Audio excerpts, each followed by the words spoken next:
Do you know how bad you have to mess up a Rambo film to make me side with the cartel over Rambo? Hey everyone, it's me, Aaron. I'm Michelle. And this is the Gauntlet of Garbage, in which we look back at the worst films of the previous year.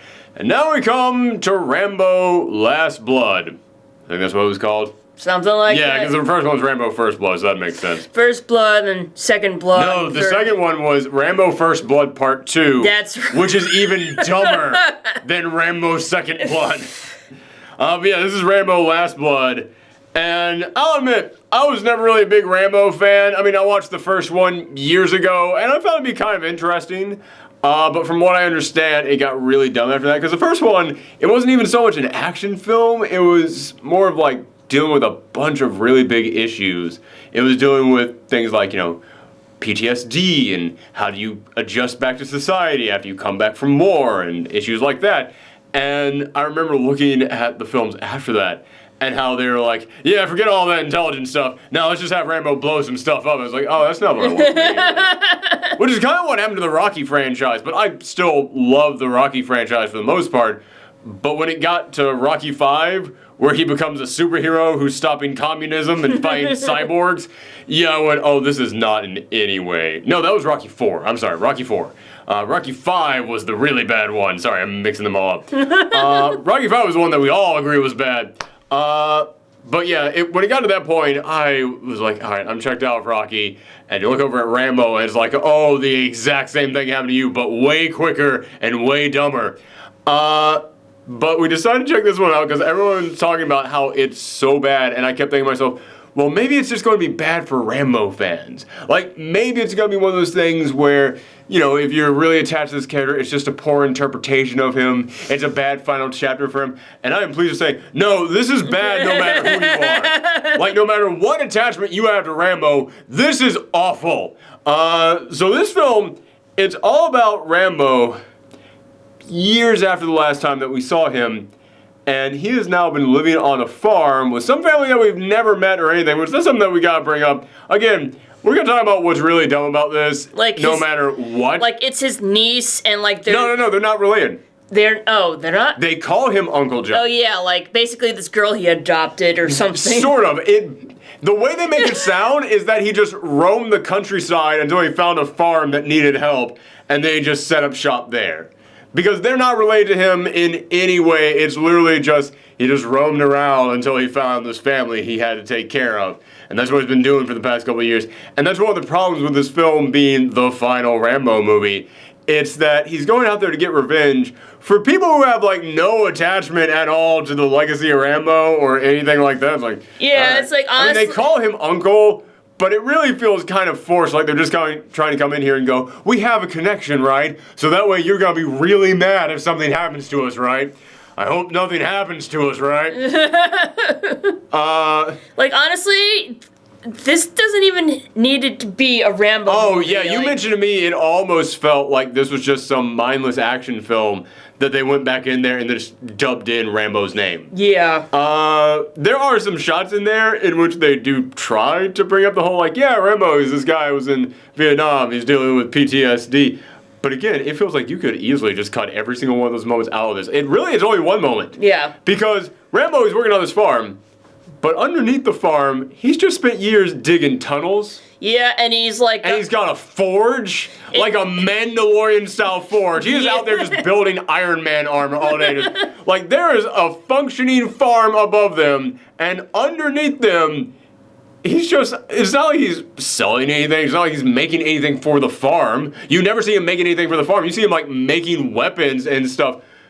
And I gotta just look at this and just go, so this guy rolled up onto your farm. How much did he have to be there for your family to help you out before you're like, yes, person who we have only known a little time, it's like, go underneath and make tunnels everywhere underneath our farmland and then build weapons all day. It's like, hey, remember the previous Rambo movies where he ran around in tunnels and built weapons? Hey, he still does that, even though there's no Running around purpose. tunnels wasn't really Rambo's thing. I remember him far more in the forest. Then again, I only saw the first one, but yeah, he's just building tunnels down there. And there's a moment where he's walking through the tunnels, and all of a sudden you start seeing flashes of light, and you hear the sounds of war in there, and he starts having like a little bit of a flashback, and all I could think was, you made these tunnels.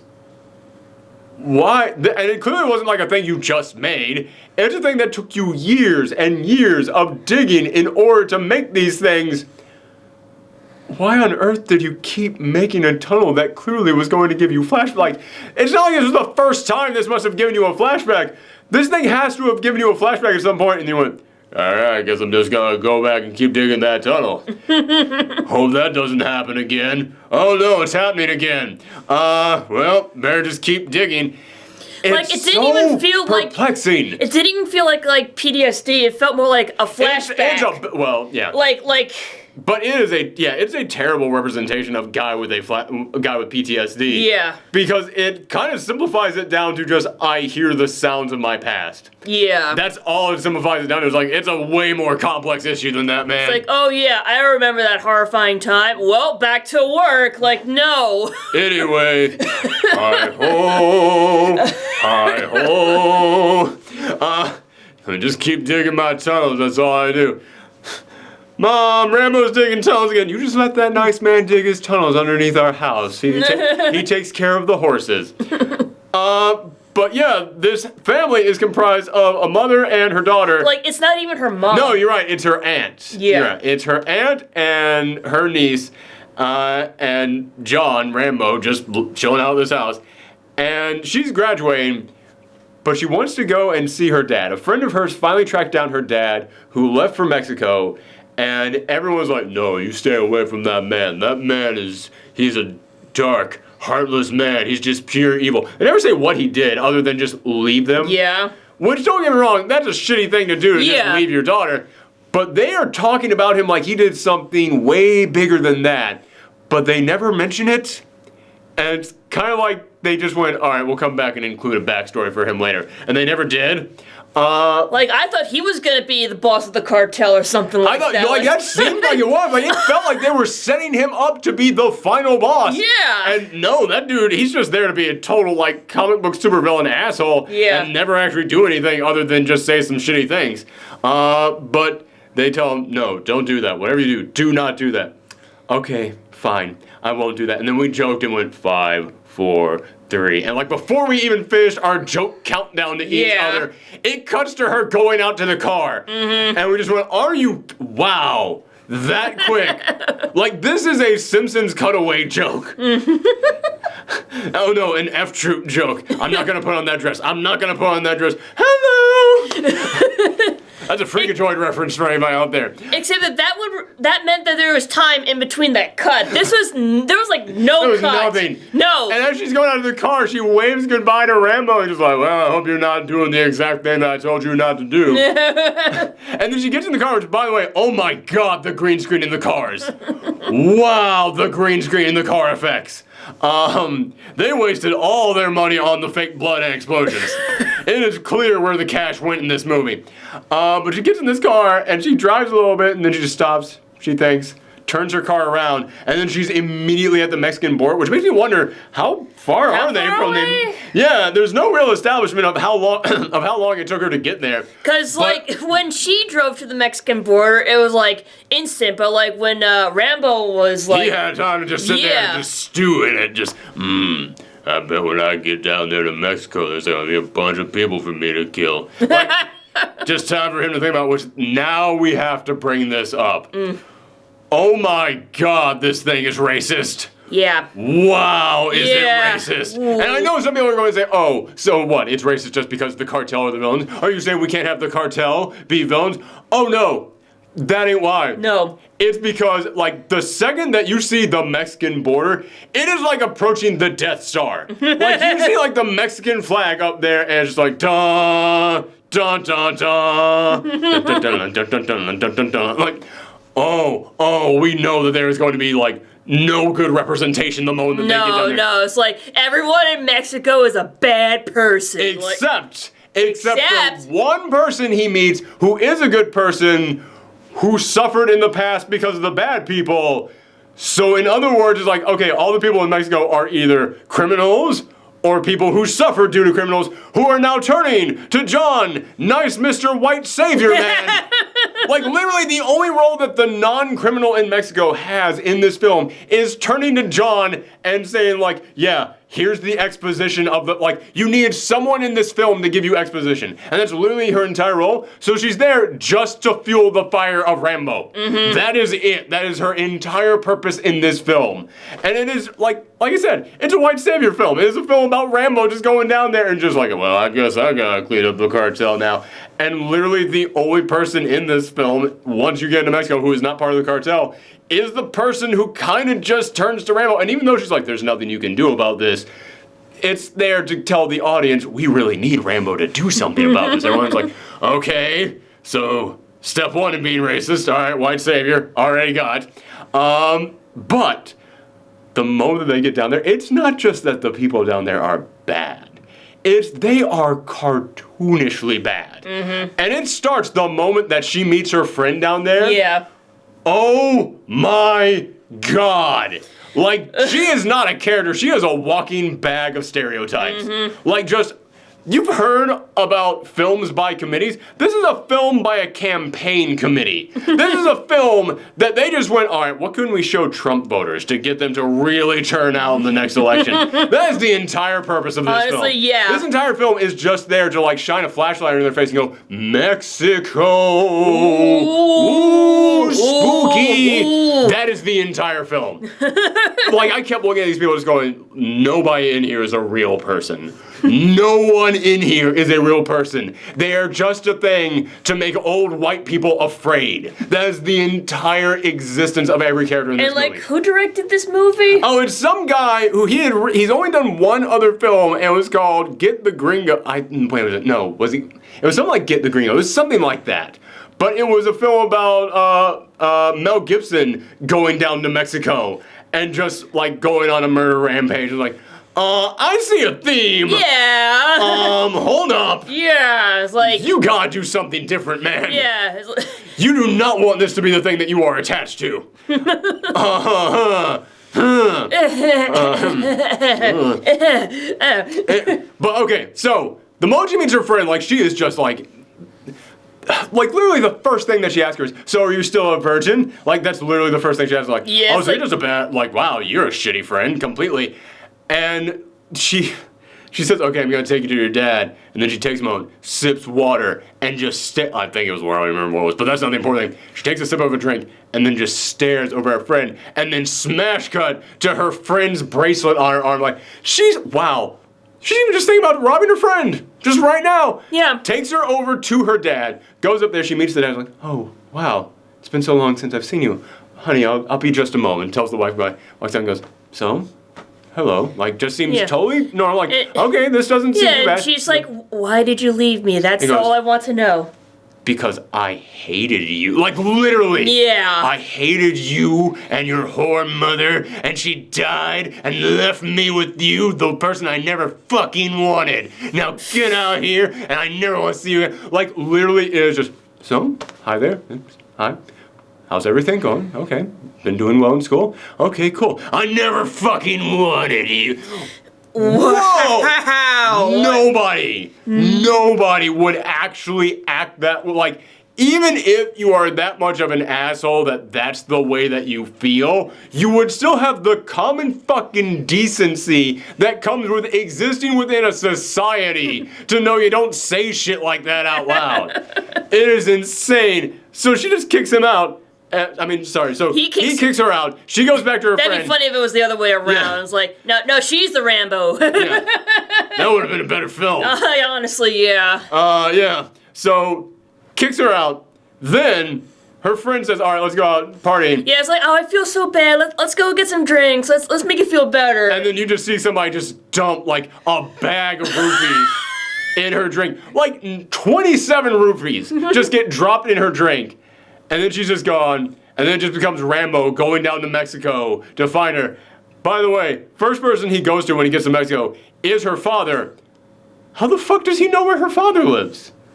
There is no explanation for it. She didn't know where her father lived. She needed the friend to tell her. Rambo just goes straight to his house. Like, maybe he did know where he was, but he never told her. It's possible. It's why I'm not pointing this out as a huge plot hole, but it's a tiny thing that needed to, like, come up. It does raise some questions. It raises a question, but it's not one of those things that I was like, well, that just breaks the entire movie's logic, because there is no fucking logic in this thing. But it's one of those things that you're just like, okay, I'm gonna be nice and just say that you knew and you were keeping that information from your daughter, but maybe you should have said that so the audience will know that that's how you know where they live. Yeah. So anyway, he then goes, he finds her friend, and he immediately realizes that she stole her friend's, I'm getting like... Stole his niece's... I'm getting nouns mixed up. All right. He realizes that his niece's friend stole her bracelet. So he then takes her, and it just becomes taken. Like, he puts her in this confession room, and with just a big-ass knife, and just like, I will completely murder you without a second's thought. I've done it before. Just tell me where she is. And then he just goes to the cartel's place, and they just start beating the shit out of him. But then he goes on a huge murder rampage and just starts cutting all of them up. It's like the end of Taxi Driver, where he breaks into the, like, pedophile's office and just starts murdering everyone there. Except in Taxi Driver, you're not supposed to cheer Taxi Driver on. Like, you know he's going up against bad people, but you also recognize he's a sociopath who feels nothing about cutting people down in cold blood. In this film, you're supposed to look at a very similar scene and just be like, get him, Rambo, go. And again, I'm not saying that you can't enjoy, like, a mindless, stupid film that stars an action hero just cutting people down. I've enjoyed tons of mindless, stupid films about action heroes just cutting people down. It's totally fine, but they typically have the tone of, it's a mindless, stupid action film, and we're just cutting people down. That's the tone they have. This has a dark and disturbing tone to it, and it feels like they don't realize that giving your film a dark and disturbing tone and trying to shoot it in almost a realistic sense makes us look at it like, oh, this is uncomfortable and I really shouldn't be here for this scene. Oh my God, you just murdered that man in cold blood right now. Yeah, they don't seem to realize that's how they filmed this movie. And like, the thing is, like Rambo gives his speech to his niece, like, it's a terrible place out there. It's full of horrible, evil men, and it's like, and I'm just as bad. I'm just trying to keep a lid on it, so... And we looked at each other and went, she will never go outside again. And, like, I don't mean Rambo is about to ground her for life. I mean, after this speech that he just gave about how the entire world is like this, she is going to have agoraphobia like a motherfucker. Now it's like, the entire world is evil. Uncle John, you're being silly. It's not that bad. Oh, fuck, Uncle John, you were right this whole time. The world is horrible. Yeah, that's kind of what it is. It's not that bad. Only in Mexico. No. That seems to be the message of this film. I'd like to remind everyone right now, this is this movie saying this. Yeah. We are opposed to this message.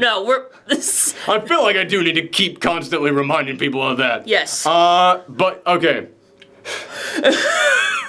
So, he takes her home. She dies from an overdose halfway back home. He then goes back around, goes on another murder rampage and beheads a guy, leaves his decapitated body there, and as he's driving home, you see him stick the head out the window and drop it. And again, this is not like some mindless action hero just blowing people away. Like, the murders that we're seeing in here are thought out, and it's one of those things where you have to look at it and go, he was just sitting there with a bloody head in his car the entire ride back from home. And how did he get past the border with that?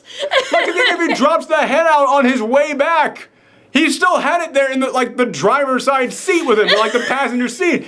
The moment he pulls up to customs, they're going to go, all right, do you have any fruits or vegetables? No. Is that blood right there? No. All right, cool. Go on by. They don't pay me enough for this.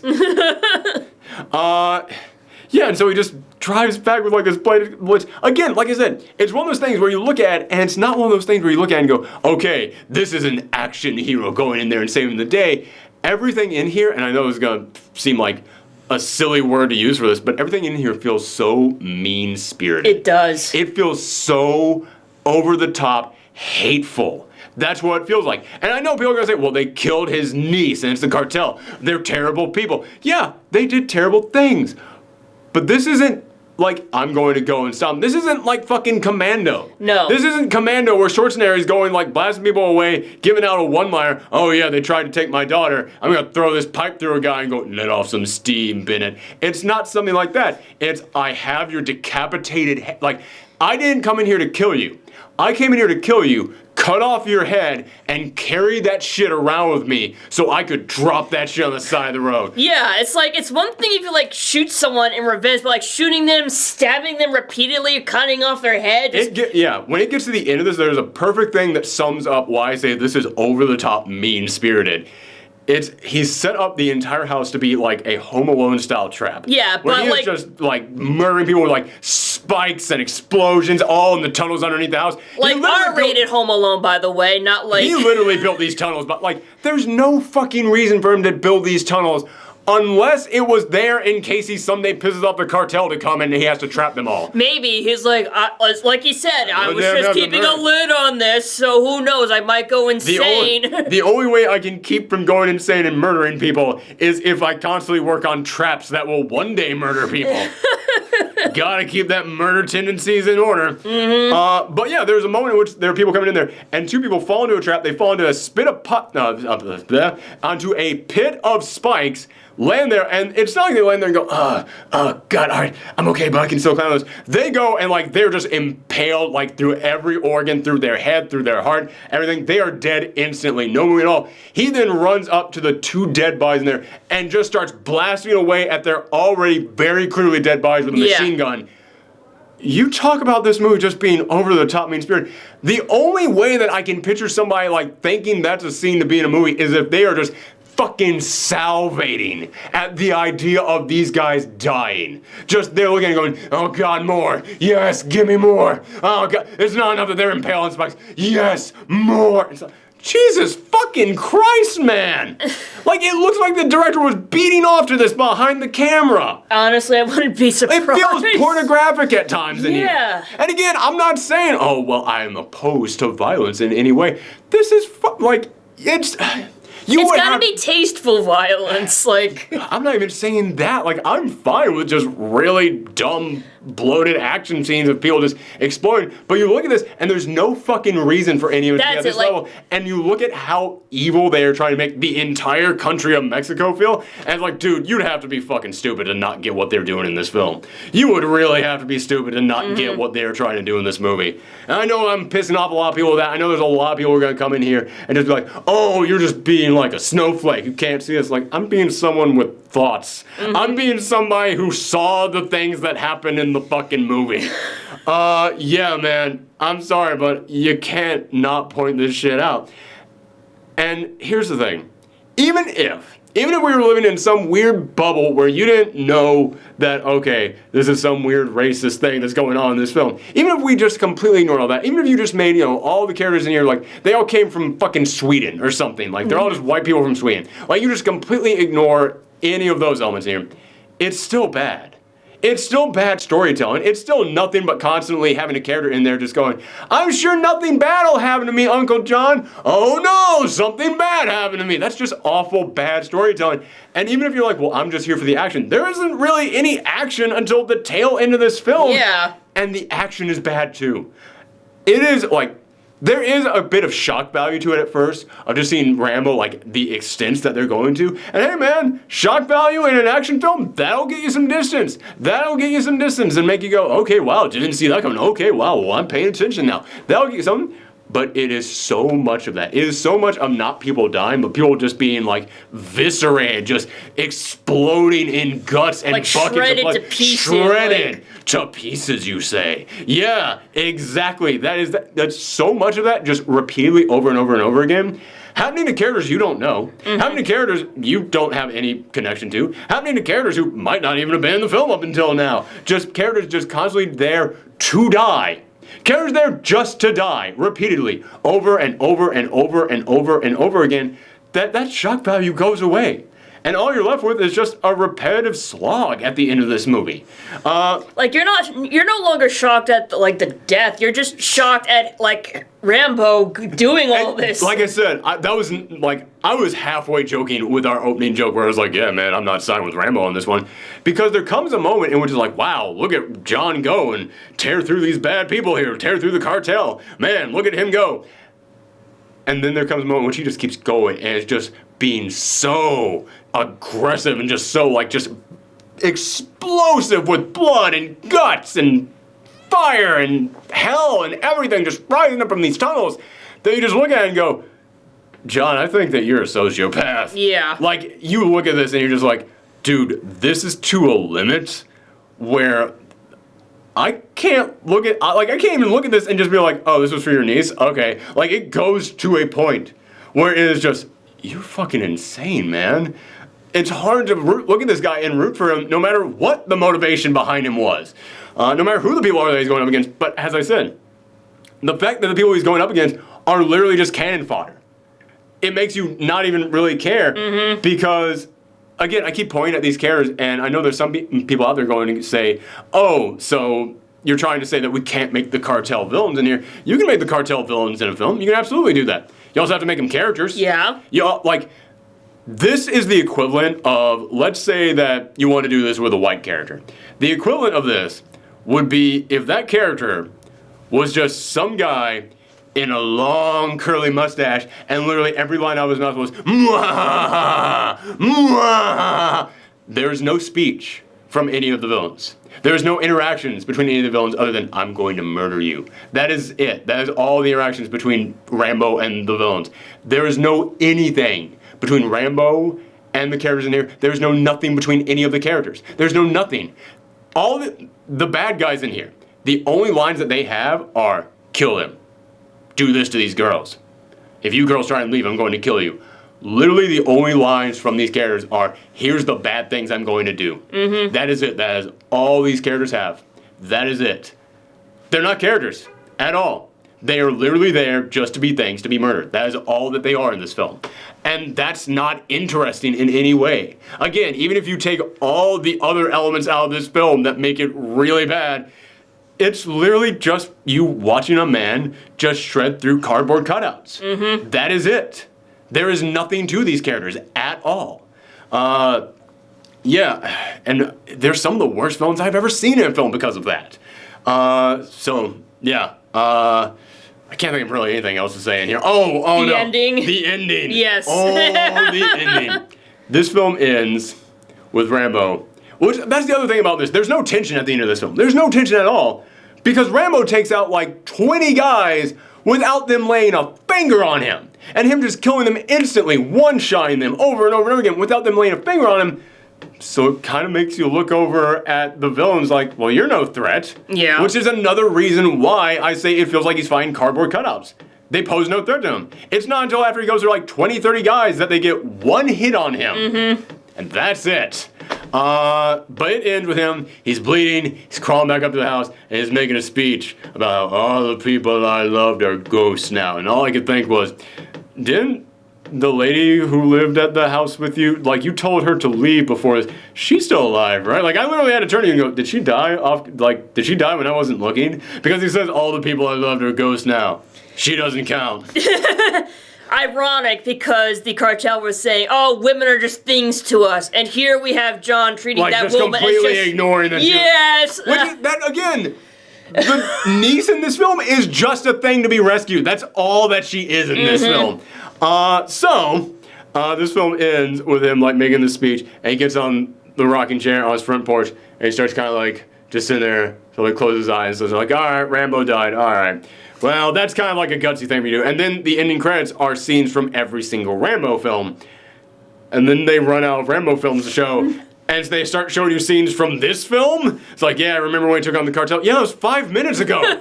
We just saw that. But then it catches up to the end of the film, up to the flashback laps itself. The flashback comes all the way up to the moment the flashback began, and then you see John get back up in the rocking chair, get on a horse, and ride away. And maybe maybe, I'm gonna give this a small maybe that was meant to be like his spirit riding off, like he did die or something. But no, that's not what it was. You know it was them going, yeah, Rambo's still out there, everybody. He's still out there murdering people in the most gruesome, cartoony ways possible. Still wanted on the FBI's most wanted list. So if you have any that thing should have ended with him getting on the horse right away, and then the camera zooms out to reveal that's a tiny little shot from inside of like a news anchor footage of him going, if you have any footage of this, if you have any information on this man, please call the police immediately. Honestly, he like blew up the farm. Where did he get this ammunition? He blew up the entire, he isn't just taking out shotguns, he blew up the entire thing with fucking... bombs he made down in his tunnels. He made them! Isn't that an act of terrorism? I'm pretty sure you're not allowed to make bombs. Oh my god. It's and you would think somebody somewhere Claymores, that's what I was trying to think of. Jesus. Sorry, I could not think of of the kind of weapon I was trying to, which he doesn't actually use claymores, but I was trying to think of what it was. And it's I know out in Arizona, there people are acres and miles apart, but I was I could have sworn maybe someone somewhere would have maybe someone would have heard it, I don't know. Jesus. Well, also, all the cars that just rampaged onto his front yard, someone would take notice. Jesus Christ. Sorry, but that's not the important thing. At the end of this, it ended with him getting on a horse and riding away, and I looked at this thing and went, wow, you didn't even have the balls to make this the death of Rambo. It's not even the last blood. It's not, which it is, because they're not going to make any more after this thing. But I was going to say, if you're going to drag this motherfucker out of retirement for any reason, it has to be their swan song. It has to be, okay, I'm dragged out of retirement. I'm going to die now. This is my last battle. Couldn't even fucking do that. Couldn't even have the guts to do that. This is such a cowardly, shitty film. Because it has, all right, sorry. I'm just gonna repeat myself. I'm just gonna repeat myself at this point. I'm gonna repeat myself at this point. You guys know what the fuck is wrong with this film. We've said it many times. I'm going to give this film a 2 out of 10 because the reason I can't go down to a 1 is because we have seen worse stuff already this year, but also there is some decent choreography in here. Sylvester Stallone, despite what a shitty job he's given to do this film, he's a charismatic actor, so he didn't phone it in, and I do give a lot of credit to older actors who don't phone it in. But man, that's literally the only thing keeping this from dropping below a 2 out of 10. Because it is rough. Mm-hmm. I don't even know if you want to give your score. I don't know. It's not... We don't care about scores when it comes to the Gauntlet of Garbage. I'm really only doing it because we've already done it for the last one that we talked about. So I'm all right, I'll just keep it fucking going. But whatever. All right, but that's it. Thanks everybody for tuning in. Tomorrow we'll be back with The Quest for Best. We'll be talking about a good film then. Yes. And then we'll be back with The Gauntlet of Garbage to talk about more bad films. This is one of the worst I've seen all year. Not the worst, though. That's still coming up. Or maybe. I don't know. Who knows? The more that we talked about The Haunting of Sharon Tate, the more I'm like, wow, fuck this thing.